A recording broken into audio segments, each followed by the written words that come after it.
Mina tahtsin pakkuda praegu vaadata korra silma nii Marjule kui ka Marinile, küsida, et kas me hommikul saime võib-olla sellest näitusest põgusamalt rääkida, et kas me tahame korraks veel näitusel peatuda, enne kui me lähme muu programmiga edasi?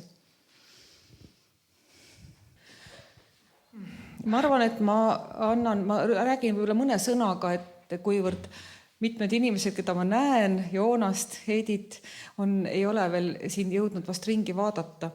Aga ma annaksin sõna siis üle ka Marjustinile, tänu kellele see näitus siin on ja võib-olla tänu kellele me üldse siin oleme, sest see oli Marjustini otsus tuua see arhiiv siia ja see arhiiv on deponeeritud. See näitus siin nendes vitriinides on arhiivi näitus. Me siin Kirjandusmuuseumi Eesti Kultuuriloos arhiivis korraldame selliseid suuri näitusi väga suurte kirjalike puhul, üldiselt siis, kui on neil 100, rohkem ei jõua tähistada, mõned erandid on. Ja on olnud ka suurluuletaja Indrek Hirve näitus, kui ta sai 50 koos konverentsiga. Ja kui mitmed, on neid, kes on juba küsinud, et kas me võime seda arhiivi minna vaatama, et kas arhiiv on avatud, siis ma võin kohe siin mikrofoni käes hoides vastata, et see arhiiv on suletud ja suletud kindlasti veel mitmed aastad ja kui keegi soovib midagi spetsiaalset uurida või küsida, siis ainult nii-öelda üleandja, kui me siin ütleme oma arhiivi kõnepruuis üleandja loal, isiklikul loal, seda võib juhtuda. Nii nagu on vist selle raamatuga ka sündinud, mida me kohe varsti hakkame esitlema, Mart ja Eeva. Nüüd kindel on vastu tulles ene isiklikule soovile, mitte vastu tunnes, et loomulikult seda järgida sellest kinni hoides ei ole sellel näitusel ega ei saa kunagi avatavaks ükski tema kiri. Isiklik kiri, välja arvatud ametlikud kirjad, mis on siin Austria suursaadiku kutse, on siin ainuke kiri, isiklik kiri, mis on välja pandud siin keskmises vitriinis ja Juhan Liivi luuleauhinna Karjase märsside näitus toimus Seminarkas 1996 Karjase märssidest ja siis on tänukiri, et ene oli nõus oma Karjase märssi loovutama näitusele. Nii kui me teame ene isiklikult, mina tunnen teda lapsepõlvest saadik, mul on nagu veider, natuke, ei ole raske rääkida, võib-olla on kergem rääkida, et ta väga jälgis seda, mida temast räägitakse ja missugune on tõlgendus ja Silvia Nagelmaa biograafilises leksikonis tutvustus, millest Aarne rääkis, on tõesti autoriseeritud tutvustus. See oli õige. Nüüd sellel näitusel on välja pandud tema kõige suuremate romaanide käsikirjad. Ja nagu me hommikupool siin ka vahele püüdsin öelda või need olulisemad kohad minu jaoks, et romaani Katku haud käsikirja ettevalmistustööde mappe, kus ta käis arhiivis ja kirjutas välja ja tegi koopiaid. Neid oli üsna mitu mappi, et see töö, mis ta selle romaani kirjutamiseks tegi, ilmus 2007, jah?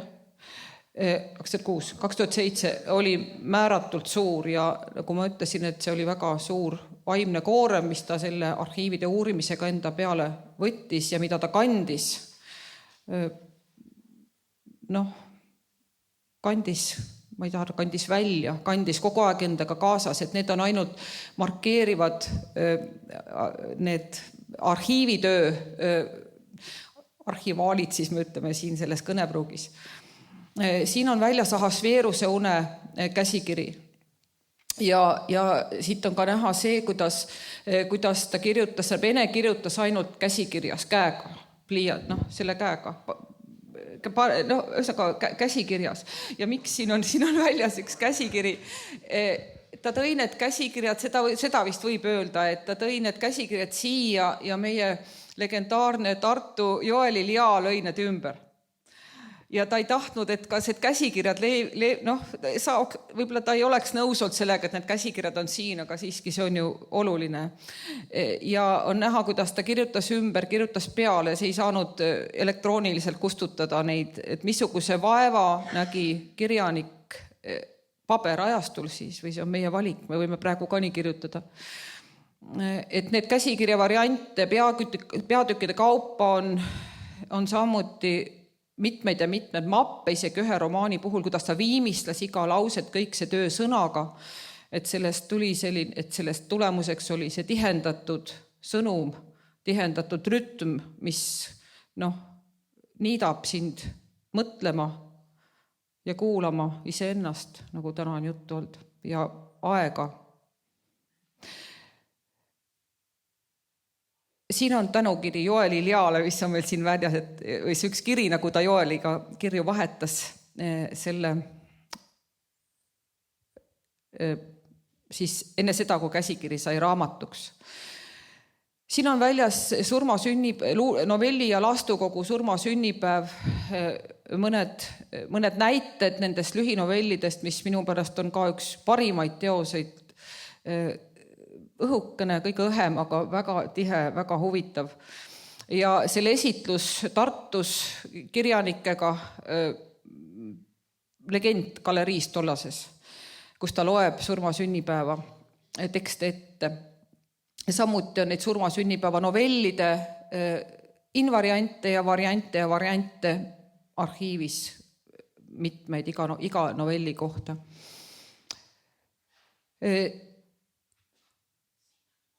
Jah, ma vaatan kella, liigun siit edasi. Siin, kuna luuletusi, ma saan aru, et me oleme rääkinud Ene Mihkelsoni seltsi juhatuses, et meie järgmine raamat või järgmine tegu seltsil oleks Ene Mihkelsoni ene avaldamata luuletuste väljaandmine.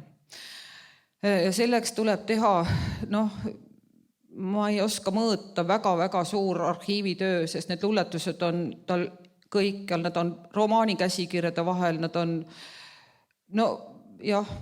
need luuletusi leidub kõikjalt. Me oleme siin Aare Laagiga toimetades tema Peedome talus leidnud neid raamatute vahelt, venekeelsete raamatute vahel, mida tal on väga suur kogu.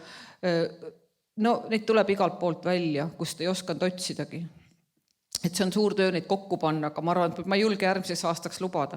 Siin selles ühes vitriinis on Vilve Asmer, meie EKLA arhiivi juhataja, ka kellega me koos seda näitust tegime, välja pannud mõned luuletused ja meie Eesti kultuuriloolises arhiivis leiduvad Naima Neidre illustratsioonid, kas oli luulekogule võimalus õunast loobuda, kas ma nüüd mäletan õigesti, Aivar, sa saad vaadata, sealt tagant, sinu selja taga on see arhiiv, see vitriin. Et need on antud kultuuriloolise arhiivi graafikakogusse juba selle kogu ilmumise ajal. Siis ma juhiksin tähelepanu sellele kõige esimesele vitriinile, kus on fotod raamis. Ja need, miks nad on raamis, loomulikult ei pannud meie neid raame siia seda näitust tehed, need pildid, Ene kirjutas nende piltidega. Need on Ene kirjutamise pildid, aga need ei ole muidugi lihtsalt pildid, need on tema vanaema, tema isa, kellest on ainult üks grupipilt, kus ta on suurendanud pilte välja. Üks grupipilt ja 2 pilti on suurendatud, 2 erinevat. Seal on tema ema, tema õde, ema õde, nemad Imavere kooli õpilastena, aga sellised pildid, mis ta sai, mis tal oli võimalik leida, ta raamis ja suurendatuna ja need olid tema, seda võib Marju kommenteerida, et ta kirjutas, ma sain aru, et ta kirjutas need pildid ümber, need pildid olid silmade juures, eks ole, võib nii öelda. Jah, ütled pärast. Siis, et need pildid on kõik Ene enda poolt raamitud ja olid tema kirjutuslaual siis nii üldistades. Nüüd nendes 2 väikses vitriinis on need on niisugused, see on see nüüd see aeg ja elu, mis markeerivad tema kooliaastad siis Imaveres ja Karitsas. Ja siis ma arvan, et Mart ja Eva räägivad nendest raamatuesitlustel, tuleb kindlasti juttu. Ja Ene töötas pärast ülikooli lõpetamist 1969 kuni 79 kuni Kirjanike Liitu astumiseni Kirjandusmuuseumis. Praegu meil Eesti Kultuurilooline Arhiiv, aga tookord käsikirjade osakonnas, kui seda juhatas Rutt Hinrikus. Ja siin on palju väga toredaid pilte tema Kirjandusmuuseumis töötamise ajast, siis kuni esimese luulekogu ilmumiseni, astumiseni Eesti vastuvõtmiseni ENSV Kirjaniku Liitu, tolleaegse nimetusega, mida me siin ei kasutanud. Nii, ja siis pilte kirjanikega, siin on ka väljas väga väikene valik ja seda näitust, mida võib veel öelda, et Ene ise oli fotograaf, ta tegi väga häid pilte ise, see oli tema eriline, ei saa hobi öelda, ta vaatas ja ta nägi ja need pildid on suurepärased ka teistest kirjanikest, tolleaegsest kirjanduselust, need pildid ei ole loomulikult praegu ka väljas. Siis seda ei pea kommenteerima, siin nendes suurtes kappides on väljas kõik Ene tunnustused, karikad, Valgetähe orden on kuskile, Valgetähe rist, see suur riiklik Valgetähe orden, seda oleks võinud sinna lisada, seda ei ole. Et see mitte ainult riiklik tunnustus, vaid ka Eesti siis rahvatunnustus väiksemate auhindade, sealjuures Liivi auhind on seal kontsentreeritud näha, see on väga, väga võimas. Ja ka elutööpreemia ja Herderi preemia, Herderi auhinnad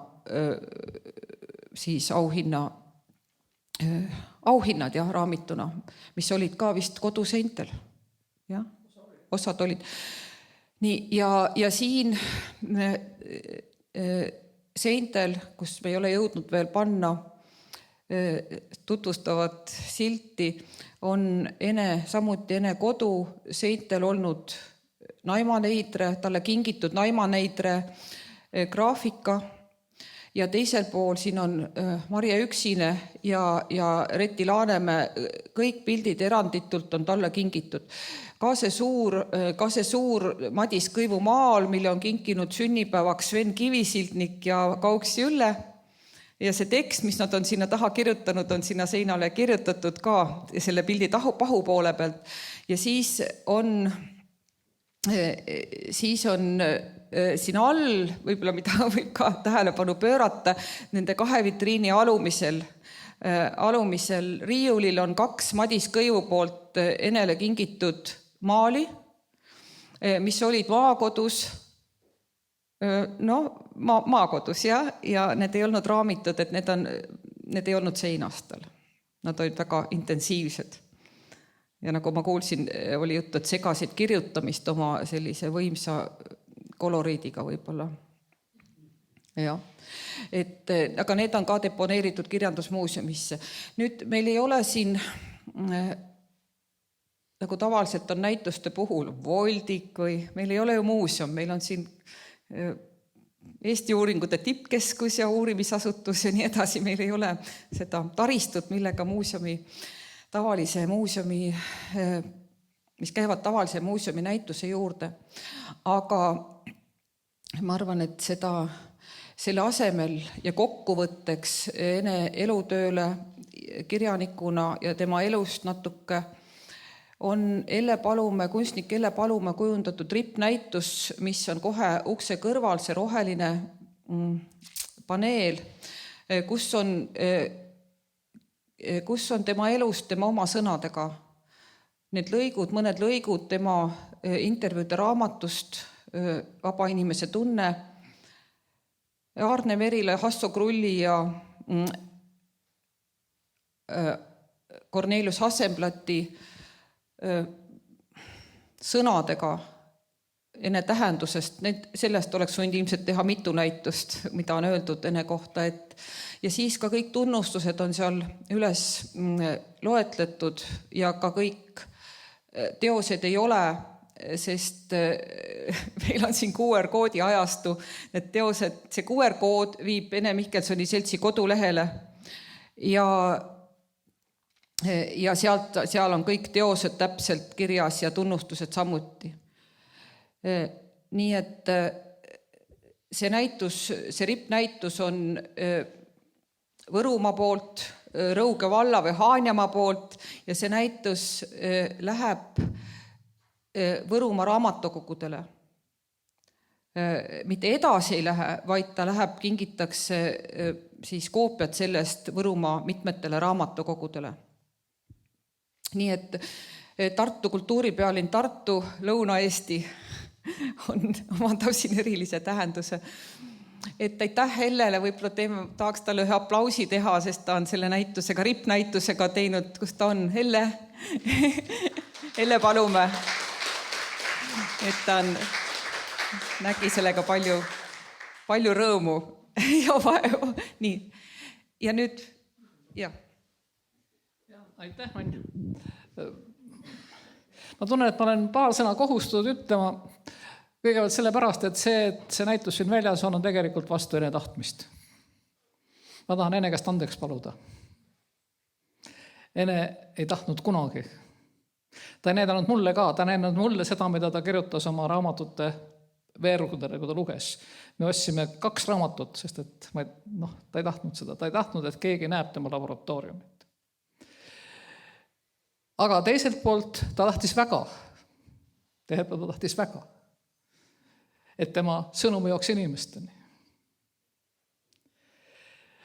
Ja üks põhjus, miks pärast ta ka ei tahtnud, oli tegelikult ju see, millest ta on nii palju kirjutanud, nii paljudes luuletustes, nii paljudes oma proosatekstes. See on ka see, mida nii kenasti ütles meie üks tänaseid laureaate, kui ta luges meil oma teksti ajast, mida oli inspireerinud Ene. See tunne, et ta on ajas kogu aeg muutuv. Ta ei tea, me ei tea oma nime, me ei tea, kes me oleme homme ja sellepärast selle aja vägivaldne peatamine mingite selliste nii-öelda märkidega tegelikult on vastu võtmatu. Nüüd, kus Ene aeg siinpool on peatunud, ongi meile jäänud ainult need jäljed siin. Ja nagu ma ütlesin päris alguses, ärgem tehkem endale illusioone, et sealt me leiame tõe Ene kohta. Nüüd võib-olla mõned natuke faktilisemad märkused. Mann rääkis nendest piltidest, mis ta Ene on raaminud. See küll nii ei ole, et tal oleks need pildid kogu aeg olnud väljas. Ta isegi kuskil nimetab minu meelest ühes intervjuudes seda, et tal korra olid need väljas ja siis ta võttis nad ära. Need sõltusid sellest, mis hetkel see nii oli. Enamasti nad ei olnud väljas niiviisi. Aga see, et ta tõesti väga palju asju, mida ta kirjutas läbi selle, et ta oli neid enne kas näinud oma enda nii-öelda vaimusilmas või ka tõesti fotodel. On tõsi, fotod mängivad ka tema loomingus väga suurt rolli. Ilma fotodeta ei oleks sündinud Ahasveerus. Ja nagu Ene on ka mitmes kohas jälle kirjutanud juhusest sellest, et see on juhus, et üks keskpunkt on siin. Nii on olnud ka juhus see, millised fotod jõudsid ja millised mitte. See, et sellest, ma ei tea, mis siis oli see kapo või oli see veel enne kapot, et juhuslikult jõudsid Ene kätte need fotod, mis tegelikult inspireerisid Ahasveeruse. See oli juhus. Sest see, kes need fotod saatis, ei teadnud, missugune mõju sellel võib olla. Ja kui Ene rändas ringi ja korjas materjali, siis ta ka otsis neid juhuslikult säilinud kilde. Need fotod, mis siin on tegelikult tema korjamiskäikudelt saadud killud, sest ta püüdis neid kildude kaupa üles ehitada, mingit pilti, sidustatud pilti, aga ta veidis ainult kilde ja need on need killud, mis siin on. Ja nagu juba öeldud, Ene ise tegelikult tegi väga palju pilte, siis veel, kui pilte tehti nii nagu vanasti, et ka ise ilmutati. Ene õppis tegelikult pilte tegema juba lapsena. Neil oli külas üks mees, kes oli fotograaf, seda on ta ka maininud minu meelest ühes, ja ta õppis juba üsna, ma ei oska nüüd täpselt öelda, ta siis kuskil umbes 10-12 aastasena pilte tegema. Nii et tema jaoks see tunnetus, need, kes on vana aja inimesed teavad, see tunnetus, kui mitte millestki hakkab ilmuma pilt, kui see on pandud ilmutisse ja mitte millest ka ilmuma pilt. See on tegelikult see tunnetus, mis on väga oluline selleks, et mõista ka seda, kuidas moodi nendest piltidest, mida Ene korjas, hakkas ilmutuma tema jaoks pilt. Ja sellepärast ka see, mida meie siin näeme, kui siit hakkab meile ilmutuma pilt, siis see ei ole mitte see pilt, mida me võib-olla ootame, see võib olla mingi hoopis teine pilt. Ja kuna jällegi Ene enda niisuguses tunnetus oli just nimelt see tunne, et tema kaudu teadmata viisil, ka talle teadmata viisil, ilmutab ennast pilt, mille autoriks ei ole tema. Aga tema on see, kellel on nagu see võime ja kohus seda pilti ilmutada.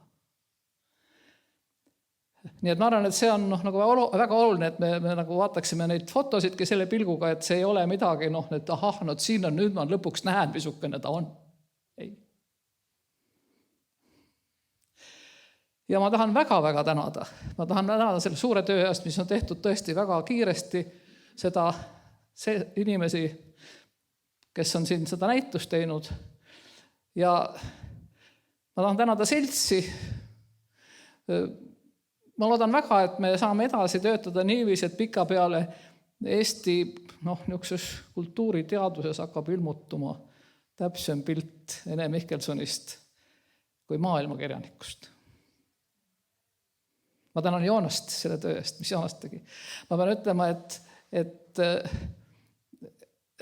kui Ene pidi andma Joonasele Plektrumi intervjuu, siis ta hirmsasti nerveeris. Ta hirmsasti nerveeris. Ma pean ütlema siia vahel sellise loo, et mul on väga hea meel, et ma tol hommikul ei vastanud Ene Mihkelsoni kõnele, sest ta helistas juba öösiti helistas väga vara hommikul. Ja mul padja kõrval see telefon helises ja ma targu ei vastanud. Ja alles rongi helistasin tagasi ja siis tal ei olnud ka enam pääsuda ikkagi visaka inimesena, et hea küll, teeme siis. Aga ta oleks hommikul tahtnud mulle tegelikult ära öelda. Ja nüüd selleks, et lõpetada kogu seda juttuna, nagu juba Marin ütles, see on deponeeritud nii-öelda see osa Ene arhiivist, mis on deponeeritud, kõik ei ole ka ja ei tule. Ja siis tõepoolest see on nüüd sellistel tingimustel, et see, et ta siin praegu on pilgu heitmiseks, ei tähenda, et ta oleks lihtsalt niisama seerimiseks. Ja kuna mul on lihtsalt Ene poolt antud see päriõigused, aga kindlasti, kuna keegi meist oli igavene, siis see kohustus läheb seltsile hoida ka siis seda, neid tingimusi ja hoida seda Ene privaatsust. Aitäh!